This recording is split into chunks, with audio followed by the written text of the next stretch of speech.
Welcome. You are listening to Caregiving Secrets with Deborah Greenhut. If you are a family caregiver or expect to be one, and you want to maintain your well-being while caring, then you are in the right place. I am your host, Deborah Greenhut, speaker, author, and rational caregiver advocate. I'm a family caregiving veteran, bringing you survival secrets and experiences from experts who share the goal of doing less by managing more. We need to invent and reinvent family care, and together we're going to do it. My big idea is rational caregiving, and my motto is, let your brain lead your heart. Please share yours in the comments. Caregiving Secrets, because friends don't let friends be caregivers alone. Let's do this. Good morning. It's February 10th, 2025. Today I want to do some squawking, and I'm using that word on purpose because the new Secretary of the Treasury, Scott Bessent, says that people are just squawking about things like the exposure of our private data by Elon Musk and the Doge folks this past couple of weeks. He says that it's squawking. Well, I have a question for you. Are you a disposable person? And by that, I mean, is it okay if the government stops providing or subsidizing Meals on Wheels? Is it okay if Medicare and Medicaid no longer exist? Is it okay if your Social Security changes in a direction that you're not ready for, or if it's discontinued? If you're a caregiver, these programs may be your lifeline. How are you going to replace those resources without exhausting yourself some more? Now, when President Trump campaigned on October 27th in Madison Square Garden, he said, and I'm announcing a new policy today that will support a tax credit for family caregivers who take care of a parent or a loved one. It's about time that they were recognized, right? They add so much to our country, and they are never spoken of, ever, ever, ever. But they're going to be spoken of now. Thank you all very much. Well, thank you, Mr. President. But after the inauguration, Doge went to work on its unelected mission to cut waste. Essentially, they attempted to sabotage the law by cutting expenditures to those lifelines that we all, as caregivers, depend on. Some of their actions have been frozen, some websites have been partially edited and restored, like the CDC, but it's unclear what will happen after the barrage of lawsuits processes through the courts. As an aside here, I'm wondering if the money that will be spent defending Doge will be worth it to Americans in the long term. The admitted trauma that Musk has unleashed will cost us all. So I have a question for you. Are you a disposable person? Well, I'm going to ask you some squawking questions today. Are you concerned about the possible cessation of Meals on Wheels, Medicare, Medicaid, or Social Security?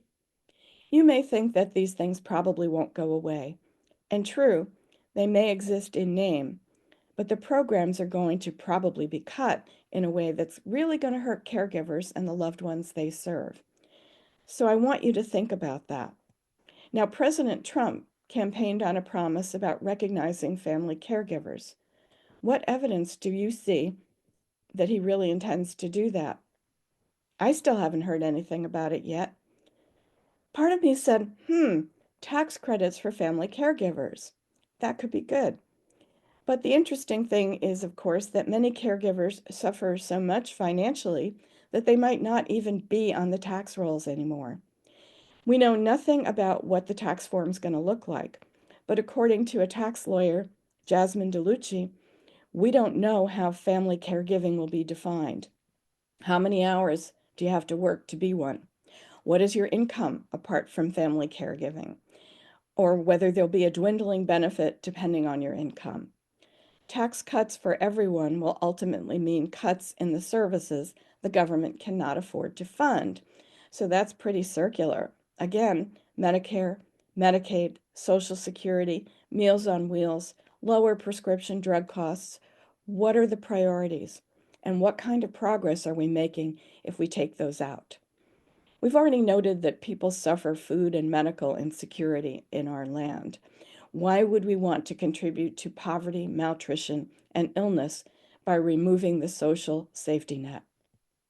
It's well known that family caregiving can have significant financial consequences for caregivers, including reduced income, higher expenses, and lower savings. So all of these contribute to losses in quality of life for caregivers and recipients alike, which maybe will be covered by tax credits, but there's probably an income ceiling on the benefit, and a lot of us are going to get squeezed in the messy middle. Caregivers may need to cut back on their work hours at work, or leave their jobs entirely, or retire early to do that family service. I frequently hear from caregivers who quit their jobs to focus on loved ones and how fearful they are now about sustaining any quality of life. Caregivers may lose income, Social Security, and other benefits. There's a definite impact if a person becomes a family caregiver while still in the workforce years.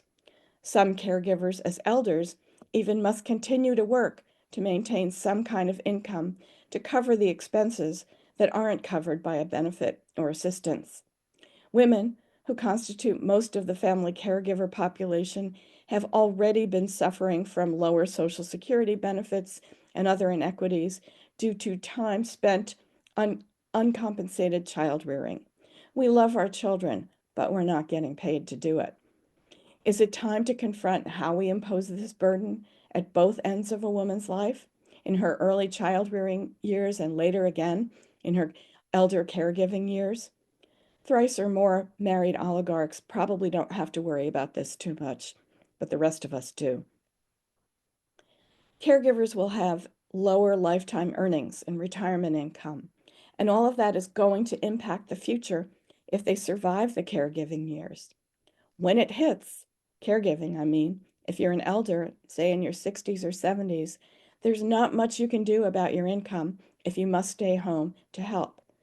Caregivers may have higher out-of-pocket expenses for medical care, for housing, for transportation, food, and other needs as they adapt their homes to take care of their loved ones or accommodate the health conditions they experience while caring for someone else. I think about my parents trying to care for one another in their 70s and 80s. My mom had emphysema, was walking with a walker and carrying oxygen tanks everywhere, and my dad was a cardiac patient, always at risk for another heart attack. I don't know how they managed to do it, and I know it was pretty painful for them. Caregivers may also incur other incidental costs like travel to healthcare appointments and specialized care. Caregivers may have higher annual expenses, especially if they live far away from the person they're caring for. They may also have lower savings, and yet they have to depend on transportation and other delivery services to sustain the household of their loved one because they can't get out the door due to their loved one's condition, unless it's for a medical appointment, and then they have to pay. Caregivers likely have less money saved and invested. They may need to dip into their savings or retirement accounts to provide for themselves or their loved ones, and they may take on more debt to make their homes livable and accessible. Oops, I used the A word, accessible. Yes, the DEIA programs that used to ensure that people could remain gainfully employed while dealing with health concerns are stricken from that record too. So that was another purpose of the invasion of our data last week. Now, I've got resources for all these concerns that I've mentioned today, and I'm going to put the websites in the show notes for you so you can check on my research. But I'm really concerned about what's going to happen here. Even if the president keeps the promise for the tax cuts, I think that's going to have very little impact on most caregivers' lives. So we might expect to see some proposals forthcoming, but there will also be a lot of questions about who gets to benefit from the tax credits or how much they actually help. Stay tuned on that one. I hope you're as concerned as I am. This isn't a political question as much as it's a human social question, maybe even a survival one. How are we going to support family caregiving? Where's the love? where's the share giving?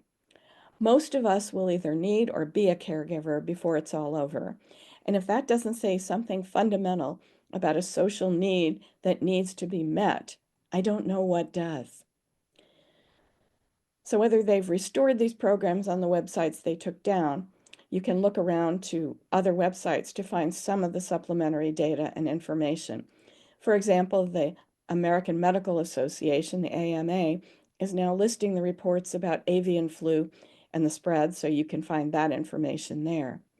The American College of Obstetrics and Gynecology, for now, has explanations and documents about female reproductive health that may be of interest to you, and other medical societies will probably follow suit unless there becomes some federal law that prevents these things from being posted. Talk about your freedom of expression.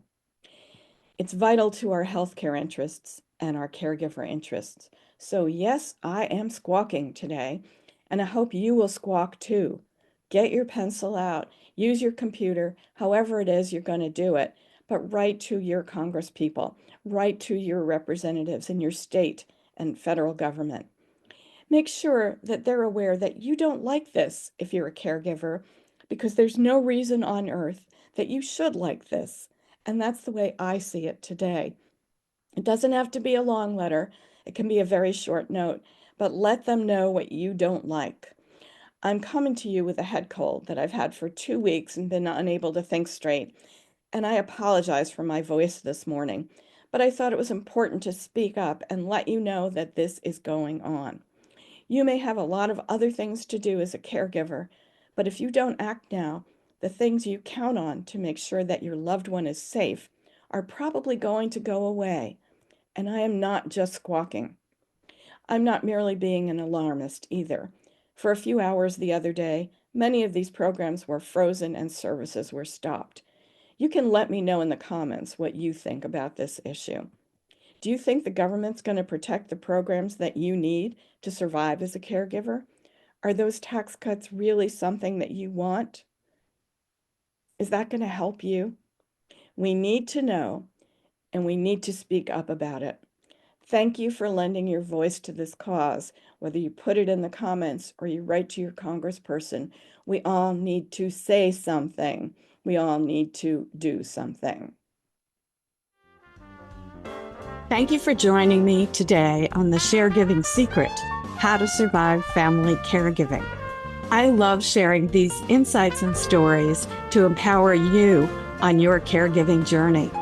If today's conversation resonated with you, consider diving deeper by picking up a copy of my pamphlet, Non-Negotiables for Caregivers. It's filled with great strategies to help you think through how to maintain your well-being while caregiving. Nobody wants to become Carezilla, right? Visit sharegiving.net to get this resource that can help you navigate your caregiver path with grace and resilience. Let's continue to share our stories and support each other.